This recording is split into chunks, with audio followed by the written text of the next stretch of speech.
Kumusta mga Cubs? Natuloy na nga sa wakas at umusad na nga ang first reading ng naturalization process ni Brownlee. Si JB na nagpabibo sa Kongreso, ayun, approve agad. Tara, pag-usapan nga natin yan mga Cubs. Pero bago yan, kung bago ka sa channel ko, click mo muna yung subscribe button at notification icon para updated ka sa bago at susunod ko pa mga video. Sa video na to, quick update nga lang sa mga nangyari sa unang pagbisita ni JB sa Kongreso para sa kanyang naturalization process. Mabilis ngang na-approve ang unang hearing at nagtagal nga lang ito ng 30 minutes. Kasama nga sa hearing ang ilang government agencies kagaya ng Department of Justice, Department of Foreign Affairs, NBI, Bureau of Immigration at lahat nga ay walang objection sa naturalization ni JB. Sa tagpong ito na kung saan patapos na ang pagdinig ay sumingit nga si JB at nagpabibo sabay nagtagalog habang nagpasalamat sa mga congressman. Yes, Madam Chair. The motion is hereby approved since there are no objections. Are there any other matters which any member who wishes to discuss before we adjourn and reconvene for part 2? Oh, yes, Mr. Just want to say, maraming salamat po. Oh. Just want to say, maraming salamat po. Oh. May kita ngang napabilib ang mga committee at nagpalakpakan sa simpleng gesture na ito ni JB at makakatulong nga ito kumbaga dagdag pogi points para sa mga susunod pang hearing. Sa mga nagtatanong, after nga ng first reading ay meron pang susunod na 2 under Congress. Kapag na-approve na nga ang 3 under Congress ay saka pa lang aakyat ang reading sa Senado at saka uulit-ulit ng 3 beses na hearing. Then by that time, ibibigay nga sa Presidente para i-sign ang bill para maging isang batas. Saka pa lang natin masasabi na officially isa ng Pinoy si JB. May mga nakikita akong comments at nagtatanong kung bakit ganito daw katagal ang proseso kaya in-explain ko na rin para sa inyo. At may mga nagtanong din about kay Ange Kwame at Andre Blanche. Opo, pinagdaanan din nila ang ganitong tedious na process ng naturalization.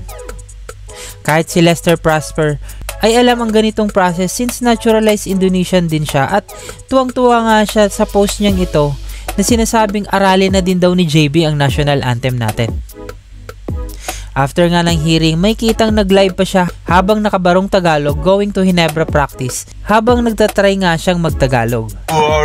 All the fans, all my brothers and sisters, how y'all doing today? Maganda Omega? Oh, you like my Barong Tagalog. barong? Tagalog. Is it nice? Galing nga. Dito nagpasalamat nga din siya sa mga Pinoy na sumusuporta sa kanya at sa kanyang naturalization. Thank you. Thank you for the congratulations.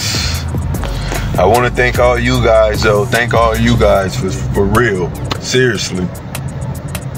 You guys, all the fans, all the people, all the Pinoy fans and the people out there, you guys make me love the Philippines the way I do, and I want to say thank you for welcoming me with open arms, and just thank you for I've been having the greatest time of my life here in the Philippines, even outside of basketball. I just want to thank all you guys, and I really appreciate the love, and I'm gonna try my dearest and my hardest to give it all back to all the fans and all the people.